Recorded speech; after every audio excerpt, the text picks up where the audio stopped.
Muy buen día a todos nuestros amigos y seguidores de la contratación pública. Mi nombre es Jorge Beltrán Pardo, soy socio y gerente de Beltrán Pardo Abogados, una firma experta en contratación pública, en propiedad intelectual, en infraestructura, en defensa judicial, en derecho administrativo y en otras áreas del derecho en la que hemos con nuestros asociados ido incursionando a lo largo de estos años para brindar soluciones efectivas a todos nuestros clientes y amigos. El día de hoy nos trae un tema muy relevante que es la ley de emprendimiento.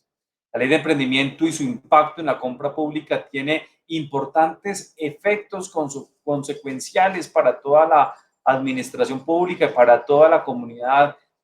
contractual, dado que tiene importantes modificaciones a la hora de adelantar nuestros procesos de selección y que aplican no solamente a las entidades sometidas al estatuto de contratación, sino que algunas de sus disposiciones también se extienden a las entidades de regímenes especiales, a los patrimonios autónomos constituidos por entidades estatales, así como a los particulares que ejecutan recursos públicos. Por esa razón, hoy tenemos una presentación que trata de abarcar unos conceptos generales de la reforma con los retos, el ámbito de aplicación y algunas consideraciones particulares que les vamos a ir compartiendo.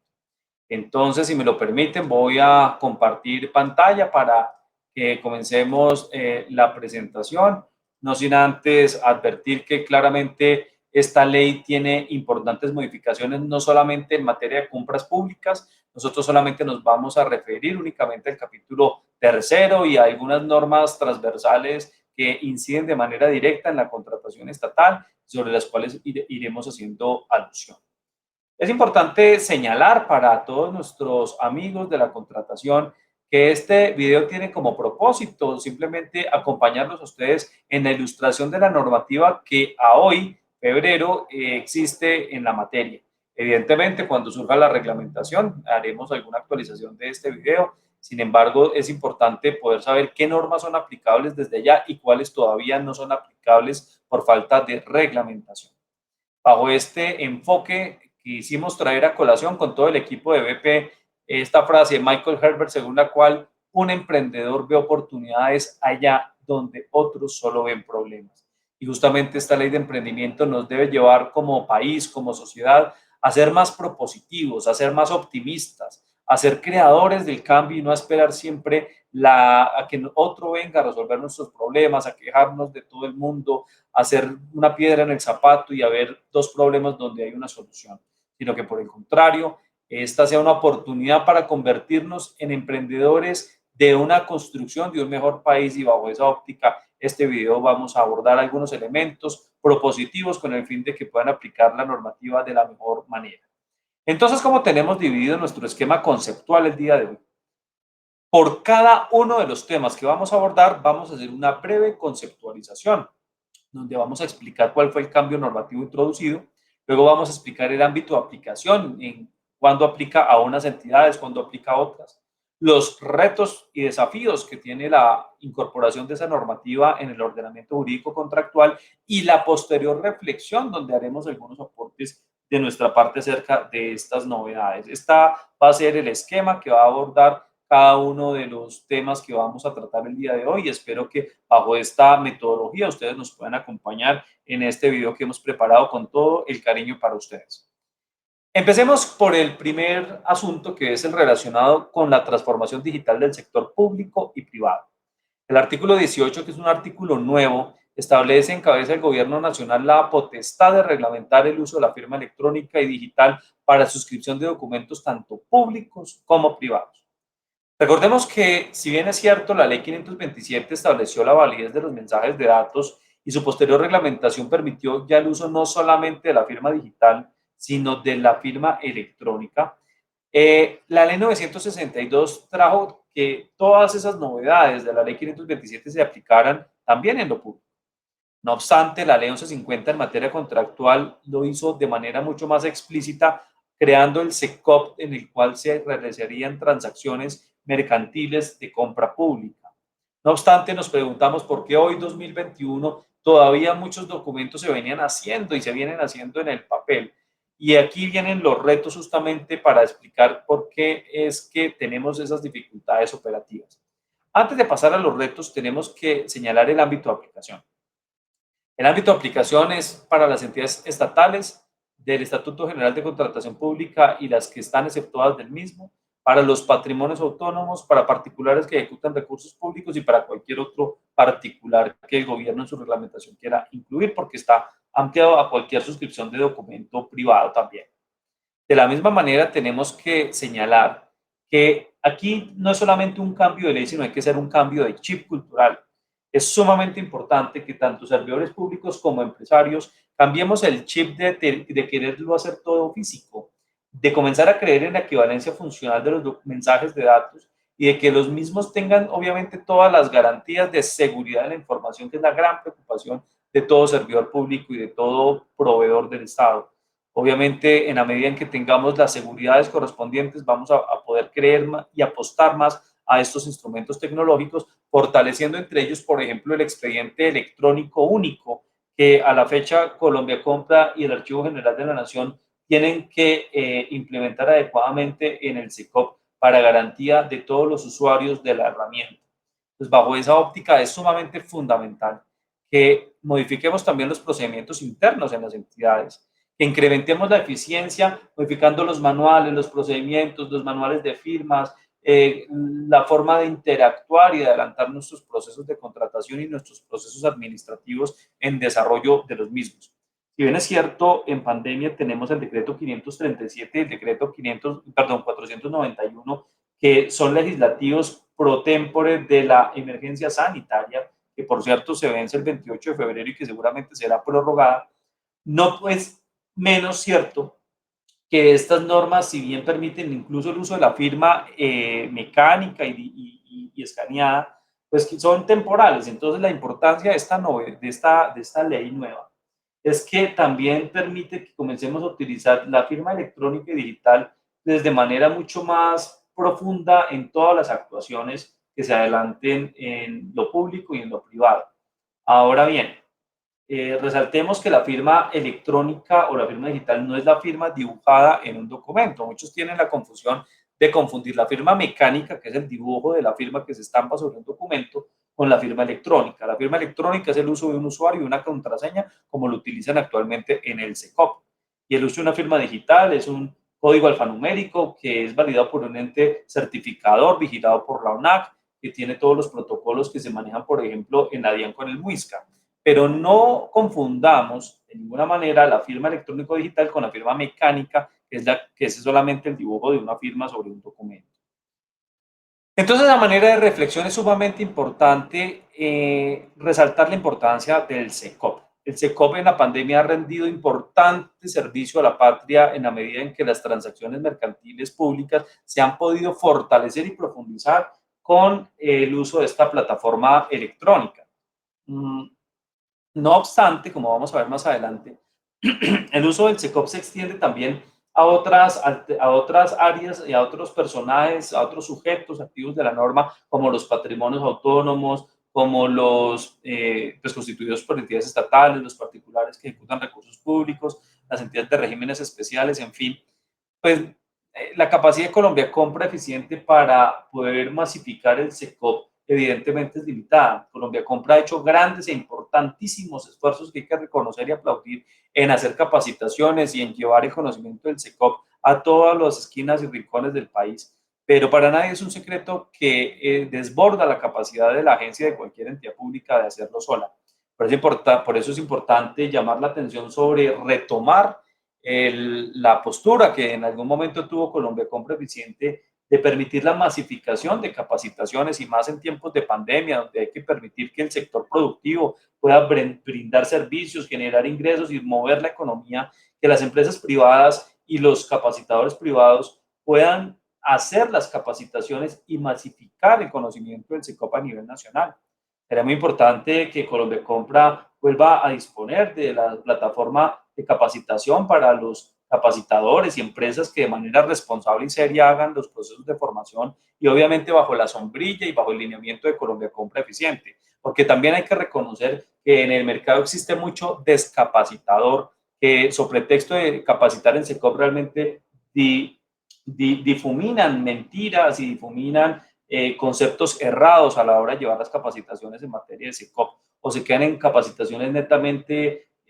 teóricas, pero que realmente no atienden a las finalidades y a las funcionalidades de la herramienta. Entonces es muy importante, en primer lugar, que se permita al sector productivo poder hacer y adelantar las capacitaciones en SECOP, pero también es muy importante que estas empresas que nos dedicamos a la formación y capacitación tengamos la orientación, el lineamiento de Colombia Compra Eficiente para hacer capacitaciones que realmente sirvan para multiplicar el mensaje y la línea del ente rector en materia de compra pública, tanto para proveedores como para entidades estatales, como para los entes de control y la ciudadanía en general a través de eventos sincrónicos y asincrónicos, virtuales o presenciales, que hoy con la pandemia han adquirido gran relevancia. Como pudieron notar, toda mi presentación va a girar en torno a ese esquema conceptual que les hemos presentado y que ahora vamos a abordar en este segundo tema, que son las mínimas cuantías y las convocatorias limitadas con las MIPYMES. Resulta que el artículo 30 no incorpora un nuevo artículo, sino que modifica uno existente en la ley 1150. Resulta que este artículo establece la posibilidad de realizar adquisiciones a MIPYMES o establecimientos que correspondan a la definición de gran almacén. Entonces, fíjense ustedes que la novedad es que ahora en las mínimas cuantías ya no se hace solamente la tienda virtual para grandes almacenes, sino que también se tiene que considerar ahora en la reglamentación la compra de ese segmento del 10% de la menor cuantía a MIPYMES. Por supuesto, la reglamentación debe considerar que sean condiciones de calidad, de precio, que sean favorables para la administración. Y yo me imagino, esto es una suposición personal, que será a través de catálogos y será también a través de la tienda virtual con algún portafolio de servicios que se incorporen de las MIPYMES que ofrezcan sus servicios allí. De la misma manera, este artículo elimina una restricción que había acerca del artículo 12 de la ley 1150. Recordemos que el artículo original decía que no le aplicaba la ley 816 ni el artículo 12 de la ley 1150 a la mínima cuantía. Ahora, al derogarse esta exclusión, lo que genera es que ahora puede haber convocatorias limitadas para MIPYMES en las mínimas cuantías.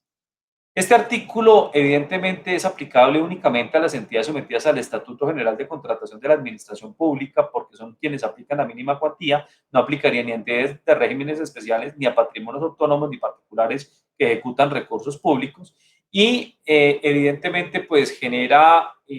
las dificultades de llevar su aplicación a la mínima cuantía en convocatorias limitadas, porque recordemos que las convocatorias limitadas tienen unos requisitos relacionados con el aviso de convocatoria, con la etapa de prepliego donde los interesados manifiestan sus intereses de limitar la convocatoria, y el acto administrativo de apertura donde yo limito la convocatoria.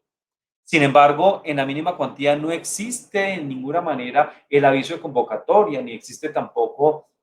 el aviso la solicitud de limitación previa a la publicación de la invitación, y tampoco existe el acto administrativo donde yo limito la convocatoria. Entonces, todas estas particularidades las debe tener en cuenta el gobierno nacional a la hora de entrar en la reglamentación de esta importante modalidad de selección, dado que es la más utilizada, sobre todo a nivel territorial, que es la novedad, la modalidad de selección más novedosa, más eficiente y más transparente en la medida en que permite participación de todos los interesados, evaluando únicamente la que presenta el menor precio, pero que evidentemente la reglamentación, si no se hace de la manera más acertada, puede terminar ralentizando esta modalidad, puede volverla lenta, puede perjudicar su eficiencia si no se hace de la manera más adecuada posible. Entonces, aquí es muy importante exhortar al gobierno nacional para que esta reglamentación no vaya a afectar las bondades de la mínima cuantía. A título de reflexión, es importante señalar que ojalá este incentivo de MIPYMES, que se traslada también a las mínimas cuantías, no vaya a terminar generando, perjudicando la compra de mayor valor por dinero en la contratación estatal. Que por el contrario, este valor por dinero, que claramente no es solamente económico, sino también social, pues no deje de reconocer la importancia de comprar en las mejores condiciones de calidad y precio. De la misma manera, pues que esta reglamentación del gobierno nacional se expida lo antes posible, y en nuestra opinión esta norma del artículo 30 no es posible aplicarla en este momento porque no existe reglamentación de las particularidades que hagan operativa esta norma. Mal haría un ente territorial, una entidad pública del orden nacional o cualquier ente público aplicar esta normativa sin que exista la adecuada reglamentación de parte del gobierno, haciendo interpretaciones personales que de pronto pueden desatender la finalidad misma de la ley. Bajo esa óptica deberá seguirse adelantando la mínima cuantía por los canales ordinarios mientras el gobierno reglamenta lo relativo a las convocatorias limitadas. Muy bien. En el artículo 31, criterios diferenciales para MIPYMES en la compra pública, incorpora un elemento novedoso atinente a los análisis de sector. Esta norma establece que en estos las entidades deberán identificar la participación en el mercado de las MIPYMES y bajo dicha consideración podrán, fíjense, de manera facultativa, podrán incluir en los documentos del proceso requisitos diferenciales y puntajes adicionales en función del tamaño empresarial. Entonces, para la promoción del acceso a las MIPYMES es muy importante que se dé prioridad, a la contratación de producción nacional sin perjuicio de los compromisos internacionales suscritos por Colombia y adicionalmente, pues obviamente el principio de reciprocidad con aquellas ofertas originarias de países donde no existe discriminación. Bajo este entendido, hay que considerar que esta norma le aplica a las entidades estatales sometidas al Estatuto General de Contratación de la Administración Pública y no le aplica a los otros actores que ya hemos visto en otras disposiciones. Y evidentemente los retos de esta norma son varios. El primero, para nadie es un secreto que los análisis de sector en muchas entidades se hacen mal. Son copy-paste de cifras y datos sin analizar, sin tabular, sin hacerle analítica. No hacen discernimiento de los datos estructurados y no estructurados para llevar a una conclusión profesional sobre cuáles son las características que debería tener mi proceso de selección. Pocos análisis de sector son buenos en los que uno revisa en el SECOP. Luego, si ahora se le carga esta nueva obligación al análisis, es absolutamente necesario fortalecer las competencias de los funcionarios públicos para hacer buenos análisis de sector a través de capacitaciones, por supuesto, y a través de instrumentos y manuales que orienten su mejor realización. Pero también los proveedores son actores protagónicos en este proceso, porque los proponentes son quienes conocen el mercado y deben tener las aptitudes necesarias también para poder revisar este análisis, discernirlo y retroalimentarlo en la etapa de borradores, de forma que puedan enriquecer el ejercicio que de la entidad pública pueda mejorarse para que realmente el proceso responda a las condiciones del mercado y no sea simplemente un proceso sacado de la manga. De otra parte, no se especifican los procesos contractuales en los que es aplicable esta normativa, lo que obviamente lo lleva a uno a, digamos, considerar la preocupación de si estos aspectos van a ser aplicables en procesos donde el único criterio es el precio. Imagínense ustedes una subasta inversa, una bolsa de productos, un acuerdo marco o la mínima cuantía. ¿Cómo se va a incorporar este tipo de aspectos en estas modalidades que no fueron definidas por la normativa? Adicionalmente, hay un vacío muy grande relativo a la definición de MIPYME en cada país, porque en Colombia ya existe la definición del decreto 957 del 2019, que estaba en mora de expedirse. Desde hace muchísimos años había una necesidad sentida en la compra pública de que la definición de MIPYME no fuera por activos y por personal, sino que fuera por facturación, por ventas anuales. Pero en Colombia se vino a hacer en el 2019 por sectores y por ventas anuales, lo que yo aplaudo, pero ¿cómo se hace para en un proceso de selección evaluar una MIPYME que procede del extranjero? ¿Debo atender las definiciones de MIPYME que tienen en su país, que no necesariamente son iguales a las nuestras? Porque efectivamente hay países donde incorporan estos tres criterios o solo uno de ellos o dos de ellos. ¿O tendré yo que definir la MIPYME extranjera bajo las condiciones y criterios establecidos en el decreto 957? Y en este caso, ¿quién hace la validación de ello? Son aspectos que no son claros en la norma legal y que la reglamentación debe precisar para que las entidades estatales no se vean enfrentadas a difíciles situaciones en sus procesos de selección. Y algo peor aún, ¿cómo acreditaremos la calidad de MIPYME de un extranjero para que demuestre realmente si es MIPYME. Y esto, evidentemente, y la recomendación que yo le haría al gobierno nacional es que se institucionalice la autoridad que valide su condición de MIPYME para efectos de tenerla como tal en el país. Yo sí veo necesario que cualquier empresa extranjera que quiera hacer valer su condición de MIPYME debería estar en un registro que evidentemente sea de fácil acceso, que no se vuelva un filtro o una dificultad para acceder a él o que se demoren eternidades para obtener el certificado. Yo veo con suma preocupación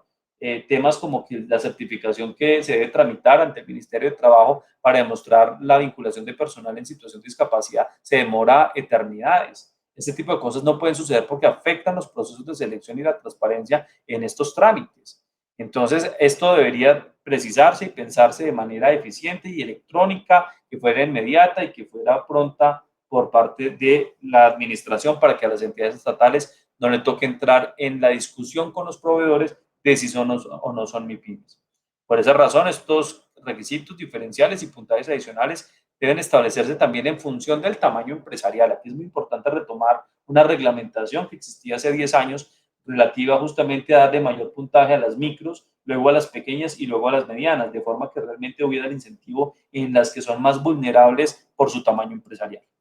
De otra parte, como se quiere incentivar también la prioridad de la contratación de la producción nacional, es importante y fundamental poder atender los criterios del decreto 2680 del 2009 que establece cuándo un bien es de características nacionales, y yo creo que es un buen momento de repensar lo que se debe entender por servicio nacional para que realmente atienda a criterios objetivos y que permita garantizar que efectivamente se incentive la mano de obra nacional más que simplemente el origen del proponente. Para la reglamentación, obviamente, hay que tener en cuenta también la ley de MIPYMES, pero el decreto 957 al que ya hemos hecho referencia en la materia, porque el RUP, a la hora de registrarse allí, para estos efectos, en la renovación que tiene que hacerse este año, por ejemplo, a más tardar el quinto día 20 de abril, debe considerarse la definición de MIPYME por venta, sino la definición tradicional que veníamos teniendo en la ley 590. Muy bien, pasemos al cuarto tema, que son los criterios diferenciales para mujeres en la compra pública.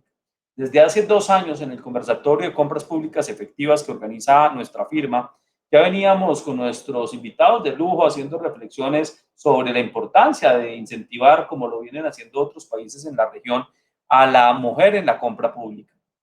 Aplaudimos esta novedad que trae esta ley en la medida en que, de acuerdo con el análisis de sector, las entidades incluirán, fíjense el verbo que utiliza acá, incluirán requisitos diferenciales y puntajes adicionales en favor de las empresas de mujeres. La normativa, a diferencia del artículo anterior, sí establece la lista de procesos en los que es aplicable esta normativa y lo establece para las entidades sometidas al Estatuto General de Contratación de la Administración Pública, licitación pública, selección abreviada de menor cuantía únicamente y el concurso de menos. Lo que quiere decir que para las demás modalidades no aplicaría este incentivo, y para entidades que no están sometidas al estatuto las extiende a todo proceso competitivo que adelanten estas. Para incentivar los emprendimientos y las empresas de mujeres, se incorporarán, de acuerdo con el análisis de sector, estas condiciones, lo que resulta aplicable para entidades estatales sometidas al estatuto como para las de regímenes especiales. En esta norma no se califica a los sujetos activos de los patrimonios autónomos y de los particulares que los ejecutan recursos públicos, lo que quiere decir que para ellas esta norma no es aplicable. ¿Cuáles son los retos de esta normativa? Pues evidentemente, al igual que lo señalamos en el artículo anterior, fortalecer las competencias de los funcionarios públicos para hacer análisis de sector. Queremos enfatizar la necesidad de capacitación, y al respecto les quiero contar como Chiva que nosotros en Beltrán Pardo Abogados tenemos estructurado una capacitación en análisis de sector donde les vamos a aportar no solamente a recitar lo que ya está en la normativa y en las guías de Colombia Compra, sino a generar verdaderas competencias de analíticas de datos a través de las cuales ustedes puedan tabular información, sacar información concluyente y estadística que permita tomar decisiones acerca de cómo se debe incorporar un requisito, cómo se debe establecer el precio de un proceso de selección o cómo se debe adecuar el proceso a las realidades del mercado. Vamos a tener unos expertos de lujo en los que esperamos que a través de nuestras redes sociales y en www, como lo ven en pantalla, www.beltrampardo.com con el slash eventos. Ustedes van a poder estar al tanto de los eventos que vamos a organizar a lo largo de este año, que puedan fortalecer sus competencias en la hechura de estos análisis de sector. Sumamente importante esa capacitación, pero también desarrollar instrumentos que fortalezcan esas competencias al interior de las entidades. Es importante que las mismas entidades desarrollen documentos, guías y lineamientos pedagógicos que para quienes estructuran los procesos de selección y los estudios previos realmente sean un documento útil que les permita adecuar sus criterios a cada proceso de selección. De otra parte, fíjense la diferencia entre el artículo 31 y el artículo 32 de la ley. Mientras que el artículo anterior se usaba este adjetivo categórico del podrán incorporar, el artículo 32 utiliza para las mujeres incluirán, lo que demuestra claramente una diferencia sustantiva en el carácter categórico de la norma, señalando que en este caso deben incorporarse los criterios cuando el análisis del sector determine que claramente puede darse un incentivo para las mujeres en el respectivo proceso de selección. Ahora bien, pues esta norma, a diferencia de la anterior, sí identifica los procesos de selección, como ya lo habíamos señalado anteriormente, tanto para entidades del estatuto como para las exceptuadas del mismo. ¿Qué reflexión tendríamos al respecto de este artículo? Pues que evidentemente hay que hacer una regulación especial para las entidades de regímenes especiales. Y aquí no puede simplemente dejarse a la interpretación de cada entidad de régimen especial como lo aplica, porque la experiencia nos ha enseñado que cada entidad de régimen especial tiene sus consideraciones muy particulares y muchas veces algunas alejadas de la legalidad. Por esa razón es importante que el gobierno regule adecuadamente cómo debe operar esto en los procesos de selección objetiva de los regímenes especiales sin afectar su competitividad y su eficiencia. De la misma manera, pues hay que tener en cuenta que como esta ley no es solamente para empresas de mujeres, sino para emprendimientos, los emprendimientos son empresas nuevas que obviamente no tienen ni la experiencia ni el músculo financiero que tendría una empresa que ya tiene mayor trayectoria en el mercado. Lo que quiere decir que hay una valoración de riesgo especial que debe hacerse en estos procesos de selección para que se adecúen instrumentos y mecanismos de mitigación y monitoreo para las empresas que van a ser incentivadas a través del mercado de compra pública. Muy bien, pues vamos ahora al quinto tema, que es la promoción del acceso a de las MIPIMES al mercado de compra pública. Este artículo 33 trae una serie de obligaciones relacionadas con incluir en los análisis de sector la identificación de MIPIMES que podrían ser potenciales proveedoras del Estado para promover e incrementar conforme su respectivo presupuesto la participación de las mismas y desarrollar mecanismos que faciliten su participación, incluida la aplicación del SECOP, porque aquí fíjense que esta norma dice desarrollarán programas de aplicación de la normativa del sistema de compra pública, incluida el SECOP. Ojo con esto, porque esto quiere decir que ahora la aplicación del SECOP debe hacerse para toda compra con dineros públicos. Esto es sumamente fundamental y ya lo vamos a desarrollar más adelante. Y se preferirán en condiciones de igualdad, que es un criterio de desempate que ya existía en la ley, que ya existe, para lo cual también trae otras condiciones esta norma, como establecer procedimientos administrativos que faciliten el cumplimiento de las MIPIMES en los requisitos y trámites y condiciones de pago, establece en cabeza de Colombia Compra Eficiente y el Ministerio de Comercio un control de indicadores para validar que efectivamente la norma está teniendo impacto. Se promoverá la división de procesos para que las MIPIMES puedan participar en los mismos, evitando procesos donde hagan obras para todo un departamento, sino que se puedan dividir en obras por municipios de forma que puedan participar de manera mucho más fácil y democrática distintos proveedores y jugadores en los procesos de selección. Y en los primeros 2 meses de cada año se va a remitir una información a Colombia Compra Eficiente sobre el resultado de la adopción de estas medidas, lo cual requerirá reglamentación de parte del gobierno acerca de cómo se debe adelantar este informe y estas condiciones de incorporación. ¿Para quiénes es aplicable esta normativa? Ojo con esto.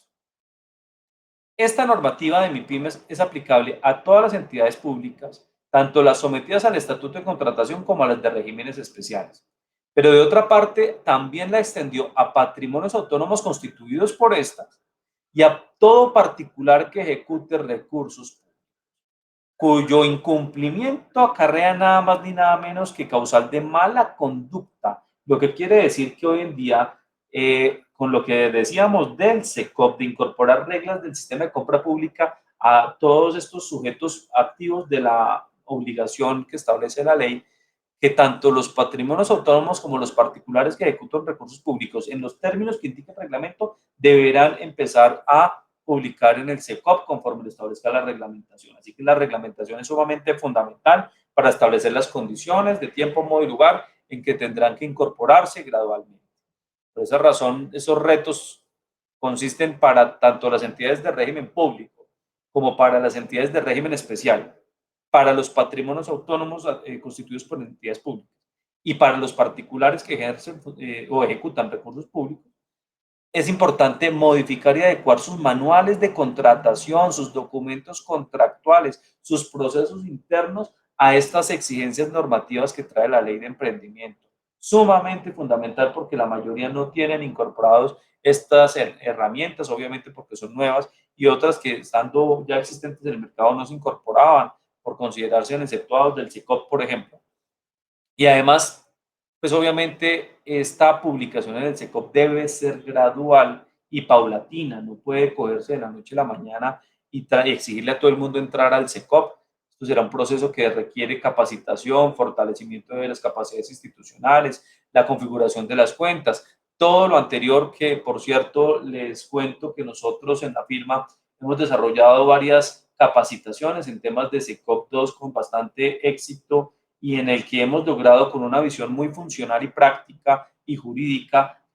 acompañar a entidades públicas y a proveedores en la configuración de sus cuentas y en la forma en que deben adelantar sus procesos de selección en los mismos, lo que evidentemente hasta requerirá en algunos casos de un acompañamiento en su implementación que permita a las entidades estatales poder garantizar que la forma como lo han implementado está bien hecha y no como ocurre en algunas entidades que terminan configurando mal el flujo de aprobación y dejando en un contratista la posibilidad de firmar contratos. Eso ha pasado y incluso en entidades del orden nacional, o sea, no es un tema que uno diga ocurrió en Tangamandapio solamente, sino que también ha ocurrido en entidades del orden nacional por una mala configuración, por una mala asesoría o por una mala capacitación. Hay que tener mucho cuidado con eso.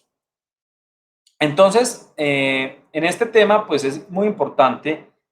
también que el reglamento considere cómo va a operar todos estos incentivos en el caso de proponentes plurales. ¿Qué ocurre si una MIPYME se consorcia o se une temporalmente con una empresa que no es MIPYME?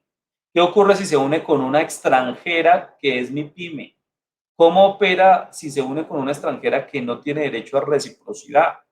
Entonces, todas estas condiciones el reglamento las debe considerar a la hora de expedir su reglamentación, obviamente previa consideración, como lo hemos dicho, para otros aspectos, tanto de los manuales, pero también, ojo, porque hay que adecuar los planes institucionales de capacitación para que este año se dé prioridad al fortalecimiento de las competencias en los análisis de sector, del adelantamiento de los procesos de selección, del SECOP 2, de cómo utilizar la plataforma, etcétera, etcétera, etcétera. Sexto, y ya vamos entrando en la recta final. Las convocatorias limitadas a MIPYMES que habíamos tocado para efectos de la mínima cuantía, pero que aplican ahora a todas las modalidades de selección, establece el artículo 34 que se adoptarán en beneficio de las MIPYMES convocatorias limitadas siempre que antes de la resolución de apertura se manifieste interés de por lo menos 2 MIPYMES. Noten ustedes que en el decreto 1082 se establece actualmente el requisito de mínimo 3 MIPYMES. La ley cambia esto y lo reduce a 2 MIPYMES, pero no establece las demás condiciones que establece la reglamentación, lo que quiere decir que en lo que no establezca la ley, el reglamento seguirá su pérstine. ¿Para quiénes aplica esta normativa? Esto es muy relevante y esto va a ser de gran impacto para quienes no aplican el estatuto de contratación, porque esta normativa aplica a las entidades sometidas al estatuto como a las entidades sometidas a regímenes especiales, a los patrimonios autónomos constituidos por aquellas y los particulares que ejecuten recursos públicos. Entonces, fíjense ustedes que este tipo de convocatorias limitadas ahora también aplica a todo este ámbito de aplicación, valga la redundancia, lo que significa que deben adecuarse también los procedimientos a este tipo de convocatorias, claramente en los términos que lo reglamente el gobierno nacional. Entonces uno puede advertir de primera mano que el primer impacto es el decreto 1082 porque establece el requisito de 3. Uno debería entender que claramente una norma de rango legal especial posterior prima sobre un decreto. Entonces, evidentemente aquí la normativa legal ha desplazado el requisito de las tres solicitudes de limitación de la convocatoria a dos, pero respecto de las modalidades de selección como la mínima cuantía, las bolsas de producto, los acuerdos marco, no es claro cómo operaría este tipo de convocatorias que en la actualidad no lo tenían previsto y cuáles serían las condiciones, sobre todo como ya lo habíamos señalado, para la mínima cuantía de poder establecer las condiciones de su aplicabilidad. A título de reflexión acerca de este decreto, lo que podemos decir es que lo que no está regulado en la ley deberá regir lo dispuesto en el decreto 1082 y pues obviamente la ley aplica en lo que ha cambiado respecto a las modalidades aplicables y respecto del número de solicitudes que se deben considerar. Mi conclusión es, esta convocatoria limitada no puede aplicarse a mínimas cuantías en este momento y no puede aplicarse a regímenes especiales, a patrimonios autónomos y a particulares que ejercen funciones públicas, perdón, o a particulares que ejecutan recursos públicos hasta que el gobierno reglamente la materia. En lo referente a las entidades sometidas al estatuto de contratación, en mi opinión, esta norma ya aplica con la reducción de solicitudes de limitación de la convocatoria a dos y los demás requisitos que establece el decreto 1082. Muy bien, entramos en uno de los temas más impactantes de esta ley en materia de compra pública. Son los factores o criterios de desempate. Resulta que este artículo, novedoso por primera vez en la ley, porque existía a nivel reglamentario, de hecho tuve la oportunidad de participar en su momento en el gobierno nacional en la redacción del primer decreto que estableció el orden de aplicación de los criterios de desempate y que luego ha sido, digamos, reproducido por decretos posteriores y que ha sido luego complementado, pero a nivel legal es la primera vez que los criterios de desempate se establecen con unas novedades importantes que introduce esta normativa. Resulta que de manera sucesiva y excluyente se establecen unos criterios para desempatar propuestas en todas las modalidades de selección, previo respeto del cumplimiento de compromisos internacionales, que además, fíjense, la principal novedad aplica no solamente a entidades del estatuto de contratación, sino también a los regímenes especiales, para que le pongan toda la atención, a los patrimonios autónomos y a los particulares que ejecutan recursos públicos. Entonces, los criterios que establece la ley, algunos ya existían en unas leyes, otros son nuevos. Por ejemplo, bienes y servicios nacionales sobre extranjeros estaba en la ley 80, artículo 21. Pero fíjense que aquí se refiere a la oferta de bienes y servicios. Aquí no se refiere al proponente y sobre lo cual ya me voy a referir. Aquí se refiere a la oferta nacional, no al proponente nacional. En segundo lugar, la preferencia de mujeres cabeza de familia, víctimas de la violencia intrafamiliar o persona jurídica en la que participen mayoritariamente. El tema de la mujer cabeza de familia ya existía en la ley 82 del 93, lo que permite ver que se le dio un especial vigor en esta nueva normativa. Las preferencias a personas en situación de discapacidad que ya conocíamos, que están en estas dos leyes que ustedes ven en pantalla, la preferencia de la propuesta del oferente que acredite mayor vinculación de personas mayores que no sean beneficiarios de pensión, que ya desde el año pasado la ley 2040 había hecho un llamado de atención sobre el particular. La preferencia propuesta al oferente que acredite por lo menos el 10% de la nómina a población indígena, negra, afrocolombiana, raizal, paranquera, rum o gitana. La preferencia propuesta de personas en procesos de reintegración o reincorporación de la persona jurídica que participe o participe mayoritariamente en la misma. Luego la preferencia a proponentes plurales que hagan combinaciones de las anteriores. Luego la preferencia a la propuesta de MIPYMES en cooperativas o asociaciones mutuales o proponentes plurales. Yo no voy a entrar en detalle porque pues toca en cada caso leer la norma y leer todas sus condiciones. Preferir la propuesta presentada por proponente plural constituido por micro y pequeñas empresas y cooperativas de asociaciones. Preferir al oferente que, acuerdo a sus estados financieros y a su información contable al año inmediatamente anterior, cumpla pues, las condiciones de pertenecer pues, a ese tipo de sociedades. Y las empresas que sean sociedades de beneficio de interés colectivo o sociedades BIC del segmento MIPYMES, Finalmente se deja el método aleatorio para regulación en el pliego de condiciones, pero resulta que en estos criterios de desempate, pues en mi opinión no es posible aplicar la normativa en este momento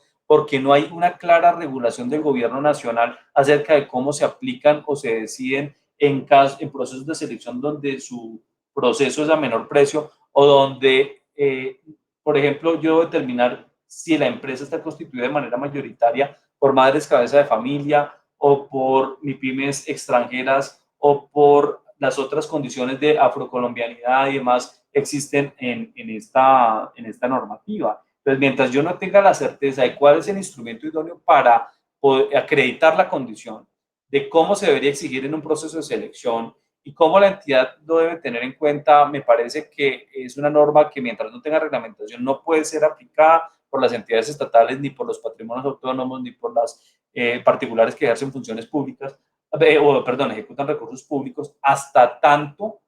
se particularicen esas condiciones en el gobierno nacional y se aclare cómo se acreditan las condiciones señaladas anteriormente.